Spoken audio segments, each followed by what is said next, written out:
welcome to Simpler Bible, a daily journey to biblical understanding. Welcome to episode 23, and let's begin the book of Exodus. Let's just dive right in. Verse 1, Exodus chapter 1.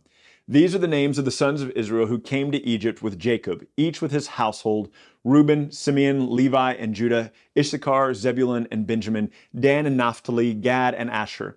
All the descendants of Jacob were 70 persons. Some places will say 75 because it counts the people Joseph had in Egypt as well. And so Joseph was already in Egypt. Then Joseph died and all of his brothers in that generation. But the people of Israel were fruitful and increased greatly. They multiplied and grew exceedingly strong, so that the land was filled with them. Now, a couple of things. One, I like timelines. I like kind of knowing how much time has passed. And so one of the things that you might want to consider here is that when Jacob dies, they have already been in the land for 17 years, all right? That's how long they've been in Egypt. Now, this point here from Genesis 49 all the way to Exodus 1, where we're going to have the birth of Moses, 333 years pass, all right? 333 years, you add 17 to that, you're going to get 350, and so it doesn't matter. I can tell you more about that later. I can put it in the notes for you. But 333 years have passed between the end of chapter 49 when Jacob dies and now the birth of Moses, 333 years. So that's an interesting thing because remember, they're going to be in Egypt for a total of 430 years. Now, this is what I told you a few days ago. Look at verse 8, chapter 1. Now there arose a new king over Egypt who did not know Joseph. I told you that I grew up being taught that the people of Israel had been slaves in Egypt for 430 years. That's not the case. They had lived in Egypt for a total of 430 years, of which part of that they were slaves. We don't know how long that was, but theoretically, it's right around this time, so 300 years or something. And look at what he says here in verse 9. And he said to his people, "Behold, the people of Israel are too many and too mighty for us. Let's deal shrewdly with them, lest they multiply. And if war breaks out, they join our enemies, fight against us, and escape from the land."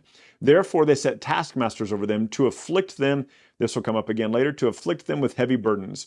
They built for Pharaoh the store cities of Pithom and Ramses. But the more they were oppressed, the more they multiplied, and the more they spread abroad. And the Egyptians were in dread of the people of Israel, so they ruthlessly made the people of Israel to work as slaves. So this is where we see that this is being treated wickedly, being treated difficultly. Look at verse 14. And they made their lives bitter with hard service in mortar and brick and in all kinds of work in the field. In all their work, they ruthlessly made them work as slaves. Then the king of Egypt said to the Hebrew midwives, one of whose name was Shiphrah and the other was Puah. I don't know how you say that. Either way, it's unfortunate. Verse 16. When you serve as midwife to the Hebrew women and you see them on the birth stool, if it is a son, you shall kill him. If it is a daughter, she shall live. But the midwives feared God and did not do what the king of Egypt commanded them, but they let the male children live. So the king of Egypt called the midwives and said, "Why have you done this? Why have you let the male children live?" And the midwives said to Pharaoh, "Because the Hebrew women are not like Egyptian women, for they give birth vigorously before the midwife can come to them." Verse 20, so God dealt well with the midwives, and the people multiplied and grew very strong. And because the midwives feared God, he gave them families. Does that bother any of you at all? I don't know. These midwives clearly lie to Pharaoh about what they're doing. And I was always taught that the Ten Commandments said, "Thou shalt not lie." We're going to get to the Ten Commandments when we hit chapter 20 here, and we're going to find that the commandment isn't don't lie. The commandment is don't bear false witness against your neighbor. But there are several examples of people in the Bible who are godly people who lie to spare someone else. And so I've always found that interesting. And I just wonder, like, how many of you remember being a little kid and being taught God said don't lie?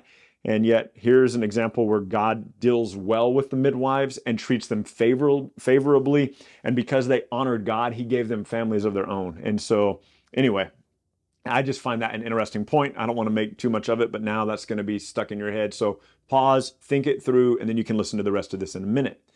Chapter 2 is going to talk now about Moses. And a Levite man marries a Levite woman. They conceive and bear a son. It's Moses. At this point, I skipped a verse. That's very important to this story. The last verse of chapter 1 So when the midwives aren't killing the young boys, what Pharaoh does is he says, I command that every son that is born of the Hebrews you shall throw into the Nile, but let every daughter live. Remember that what Pharaoh's worried about is that a nation of people would rise up who would overthrow Egypt. So he wants all the young boys to be killed. And so these two Jewish Levi people, a man and a woman, marry, have a son named Moses. He's not named Moses yet. He will be in just a little bit. But in verse 3 of chapter 2, they take care of him for 3 months. And when they can't hide him anymore, remember, the Egyptian servants, the Egyptian force or army is coming in, and they're taking all these boys and throwing them into the Nile to drown. So she hides her son for 3 months. And then it says this in verse 3, when she could hide him no longer, she took for him a basket made of bulrushes, daubed it with tar and pitch, and she put the child in it and placed him among the reeds by the riverbank. So I've always found this interesting, that the command is that these boys should be thrown into the Nile, cast into the Nile to drown. And what she decides to do to rescue her son is build him a little basket that can float. And then she puts him in the Nile, albeit next to the reeds by the riverbank, but she puts him in the same Nile where undoubtedly other Hebrew boys have been drowned. So his sister, verse 4, his sister stood at a distance to know what would happen to him. And the daughter of Pharaoh came down to bathe at the river while her young women walked beside the river. She saw the basket among the reeds and sent her servant woman, and she took it. When she opened it, she saw the child, and behold, the baby was crying. She took pity on him and said, this is one of the Hebrews' children. And then his sister, so this is Moses' sister right here, said to Pharaoh's daughter, shall I go and call you a nurse from the Hebrew women to nurse the child from you? Incredibly genius plan. So Pharaoh's daughter has not given birth to a child. She is not able at this point to nurse Moses. So Moses' sister stands nearby and she goes, oh, you found a baby? Would you like me to go get one of the Hebrew women to nurse him? And so she is able to go get Moses' mother to nurse him and take care of him until Moses is weaned, which we talked about a couple of days ago. In the Jewish culture, in a culture prior to refrigeration and in a culture prior to formula, would have been a couple of years probably. And so she gets to raise Moses for a couple of years. And then it says this in verse 10, when the child grew up, she brought him back to Pharaoh's daughter and he became her son. She named him Moses because she said, I drew him out of the water. So Moses is going to live as a child of Pharaoh's daughter. That's how he's going to be raised. And it's very interesting here because based on the account in Exodus, the way that we read it here, let me just dive in here and read it and I'll explain it here in just a second. But look at verse 11, chapter 2. One day when Moses had grown up, he went out to the people and looked on their burdens, and he saw an Egyptian beating a Hebrew, one of his people. He looked this way and that, and seeing no one, he struck down the Egyptian and hid him in the sand. When he went out the next day, behold, two Hebrews were struggling together, and he said to the man, why are you striking your companion?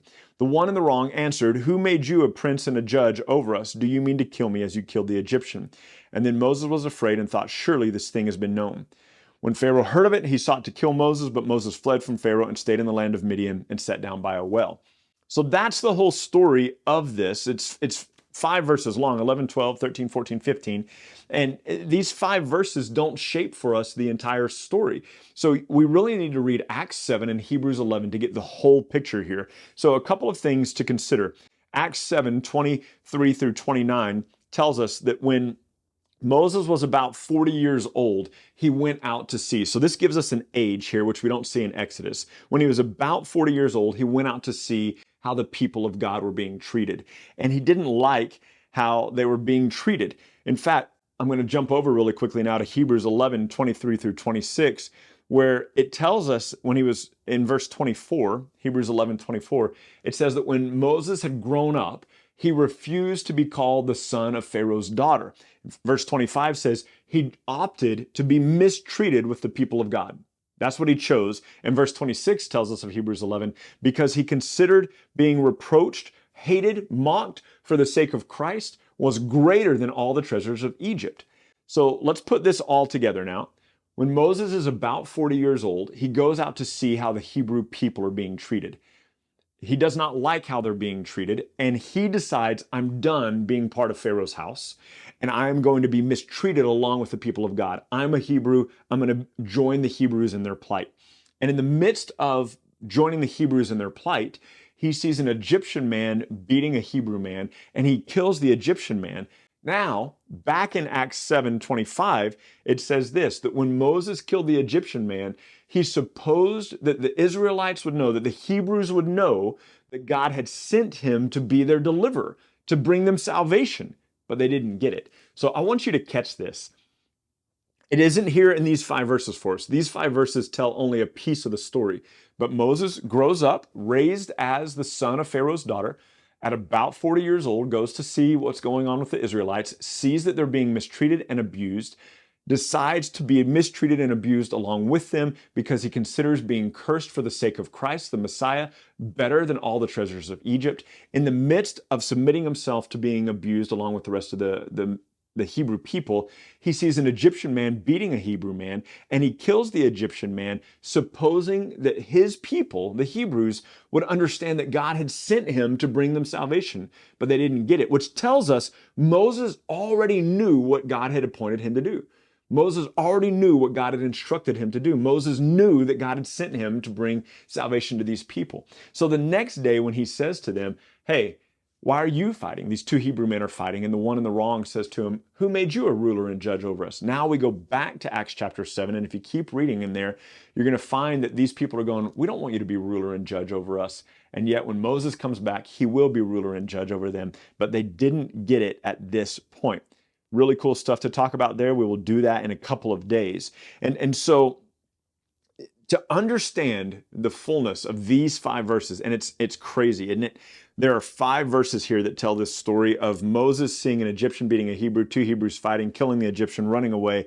5 verses. And yet we need Acts 7 and Hebrews 11 to round this out for us so that we can see the whole picture. This is why it matters that we understand the Bible as a whole and not just individual little pieces of it, because you would never think that, or you wouldn't know just from the story in Exodus that Moses forsook being called the son of Pharaoh's daughter. You wouldn't know just from the story in Exodus that he was looking forward to the reward of Christ as a greater treasure than the reward of Egypt. You wouldn't know just from the story in Exodus that Moses already knew that God had sent him to be their rescuer and their provider of salvation. And yet Hebrews 11 and Acts 7 rounds that picture out for us.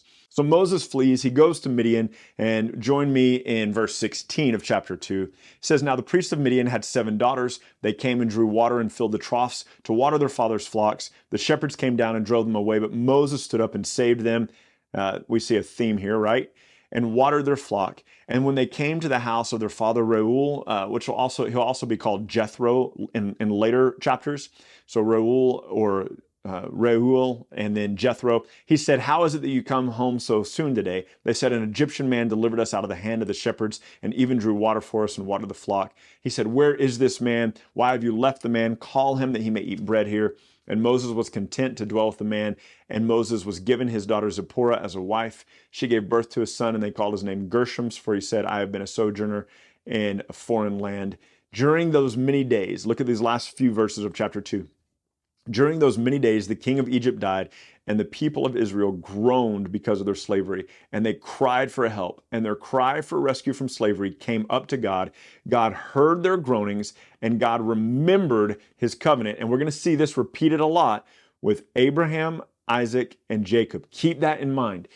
These people in this story in Exodus 2, these people in Egypt are bearing the benefit of God's covenant with Abraham, Isaac, and Jacob.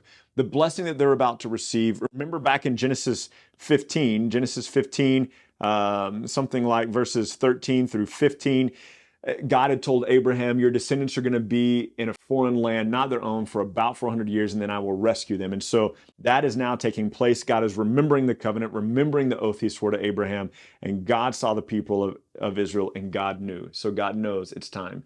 And that is very important because God is keeping his promise to Abraham, and God keeps his promises, which is something that you and I can bank on. And so that takes care of us for the introduction to Exodus. Join me tomorrow as we embark on lesson number 24. Thank you so much for journeying with us today at Simpler Bible. Together, you and I have looked at another passage of Scripture and come to know the Bible a little bit better and enjoy God more fully. This video, along with all of our videos, can be found at simplerbible.com, where you can enjoy our Through the Bible in a Year course. You can also enjoy a wealth of resources, blog posts that take you a little bit deeper into the text, a Bible study format that you can use with your small groups or your family, and we're creating new content all the time, all with the commitment to help us be people who know and enjoy God more fully. Thank you so much for being part of it, and we can't wait to see you next time.